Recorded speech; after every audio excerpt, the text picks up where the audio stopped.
بسم اللہ الرحمن الرحیم۔ تمام سامعین کو حسنین خان کا خلوص بھرا سلام۔ میں ہوں حسنین خان اور آپ دیکھ رہے ہیں 14 ستارے یوٹیوب چینل۔ ایک عورت مکمل پردے میں قاضی کے سامنے پیش ہوئی۔ اس نے اپنے شوہر کے خلاف مقدمہ کیا تھا۔ مقدمے کی نوعیت کچھ عجیب ہی تھی۔ اس نے کہا کہ میرے شوہر پر 500 دینار مہر واجب الادا ہے، لیکن یہ مجھے نہیں دے رہا۔ جب قاضی نے خاوند سے پوچھا تو اس نے صاف انکار کر دیا۔ عدالت نے عورت سے گواہ طلب کر لیے۔ عورت نے کچھ گواہ اپنے ساتھ عدالت میں پیش کیے۔ گواہوں نے عدالت سے مطالبہ کیا کہ یہ عورت اپنا چہرہ دکھائے تاکہ ہم اس کو پہچان سکیں جس کی گواہی ہم دینے کے لیے آئے ہیں۔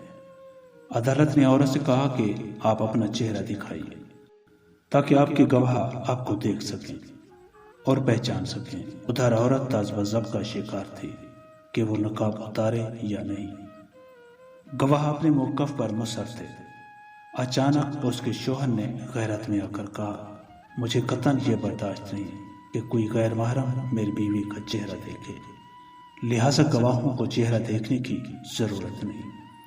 واقعی اس کے مہر کی رقم میرے ذمہ واجب الادا ہے۔ عدالت ابھی فیصلہ دینے ہی والی تھی کہ وہ عورت بول اٹھی، اگر میرا شوہر کسی کو میرا چہرہ دکھلانا برداشت نہیں کرتا تو میں بھی اس کی توہین برداشت نہیں کر سکتی۔ میں اپنا مہر معاف کرتی ہوں۔ میں غلطی پر تھی جو ایسے شخص کے خلاف مقدمہ دائر کیا۔